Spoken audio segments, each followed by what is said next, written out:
Hey everybody, going to be bringing you some Frostblind, some level 90 Frost Death Knight gameplay. This is Temple of Kotmogu. This is one of the two new battlegrounds introduced in Mist of Pandaria.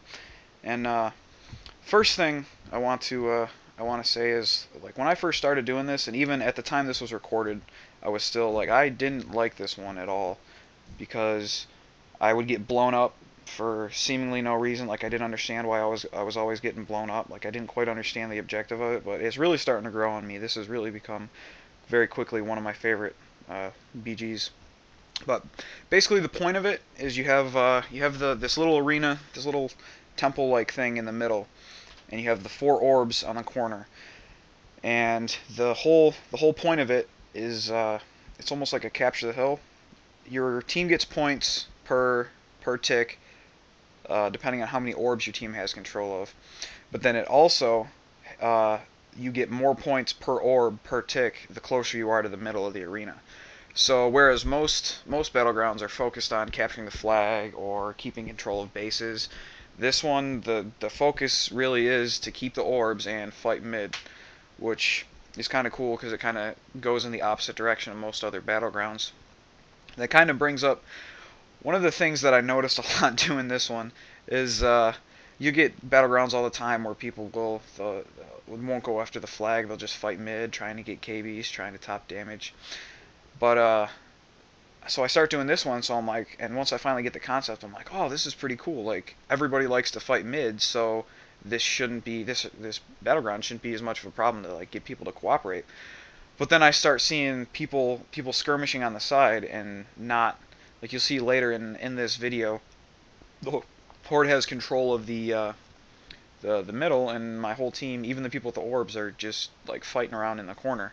So it's just weird to me how the battlegrounds where it's focused on objectives and capping flags, capping bases, people will just fight mid, and then the one battleground that Blizzard introduces that is the whole point of it is to fight mid, people will fight on the sides.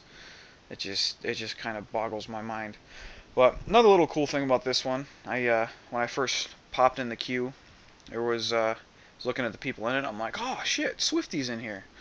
Like, I thought that was kind of cool. Like, I'm not a huge crazy Swifty fan, but I like his videos. He's a pretty big name in the WoW YouTube community, so it was definitely kind of cool to be in a battleground with him. But anyways, you'll see right here, all four orbs are being controlled, and I see there's of course a resto shaman and two resto druids. Um, so I don't know what exactly I was hoping to accomplish, but I was at least putting some pressure on them.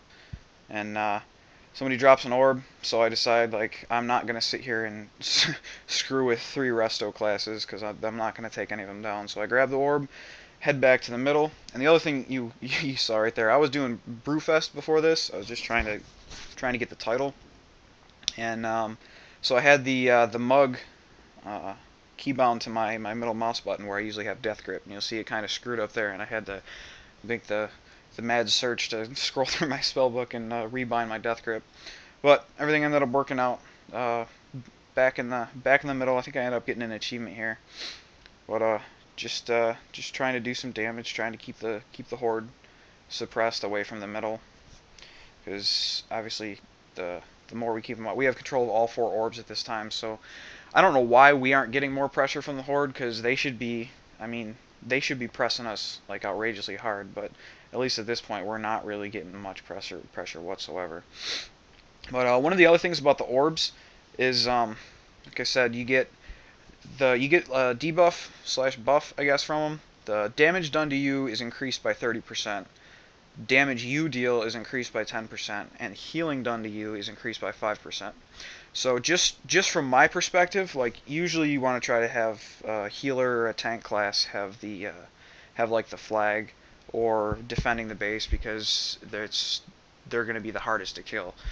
But with this, it almost seems, at least in my opinion, that it's better to give it to like a high burst class, like a Frost Death Knight or a Fury Warrior, just because, yeah, there's the achievement, and just because, like, it increases the damage and it increases the healing done. So it just seems like you can do more DPS with an orb can do more to try to keep the horde out of the middle than like a healer or something that can just kind of sit there, and they're not going to do damage anyway, so they're already wasting one of the buffs from the orb. And another pretty cool combo is getting the Berserker buff and then getting one of the orbs. You do some pretty sweet damage with it. But one of the other things in this battleground is especially with the fighting on the sides and everything, like it almost seems like, especially when you start doing like rated battlegrounds and stuff, like it would be a good idea to kind of have somebody as like a distraction on the sides to try to keep because like that's people's, for the most part, especially DPS, just natural instinct. And I do it too. I'm not innocent here, but like you just want to do damage. You just want to get kills. Like that's just how playing a DPS class is supposed to feel. But it almost seems like having some people on the side, like not the whole team, but having like a couple people on the side that don't have orbs and aren't healers, just kind of run distraction on the sides. But you see right here, I grab the orb, go to get in the middle to start getting more points, and it's just swamped with hordes. So there's no point in me running in, getting like 1 or 2 ticks of the extra points and then dying. So I figure I'd just go around the side with all my alliance buddies and just get the low constant points rather than a couple high quick points and then die. Fighting one of these same druids again. That's druid heals are really strong in this Pandaria. I'm really liking what I'm seeing. I'm thinking for my arena team, it's looking like our healer's going to be a druid, and I'm pretty excited about that. But talk a little bit about the 2 new Death Knight abilities that we get. Soul Reaper, which I'm really having fun with, is it's kind of like a silent execute. What happens is you put it on the target, and it has a 4-second timer basically. And if after those 4 seconds are up, the enemy you put it on is below 35% health, they'll get smacked for what right now mine's sitting at about 72k non-crit. So all of a sudden they're below 35% health when the 4 seconds is over, and they just get smacked with 72k. It's kind of like I keep calling it the subtle execute, because if people aren't paying attention to their status buffs and everything, they're not going to know that there's a huge amount of damage incoming if they don't get themselves above 35%. And then the other one for the level 90 tier skills, I've picked Remorseless Winter, which it ticks every second. It puts a 15% movement speed debuff on everyone within 8 yards, and it stacks up to 5 times. But the cool thing about it is once it hits 5 stacks, it becomes a 5-second stun. They get stunned in a block of ice. So it's like a pretty sweet AoE stun. And the other one is Desecrated Ground, which is basically it's like a freedom. It releases you from all movement impairing effects and loss of control. But it also it's an AoE thing, kind of like Death and Decay. But while you're inside the Desecrated Ground, you can't be affected by things that lose control of your character. So that's also a pretty cool one. I'll be experimenting with that, whether I want to keep Remorseless Winter or go with Desecrated Ground. And then the other one we have is called Gorfiend's Grasp, which I have not actually seen it yet, but just from reading it, from what I understand, it's like a mass death grip. It grabs every enemy within like 20 yards or something and just yanks them all right straight into you.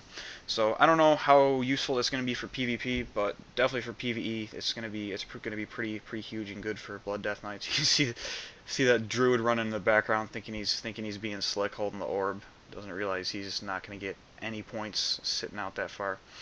Grab the orb. See, all we have is 2 guys. We got Swifty over there, and we got one of the just got a warlock in here. So might as well go in the middle and start getting some points. Take out this lock relatively quickly. Again with that nice 10% damage buff. Loving it.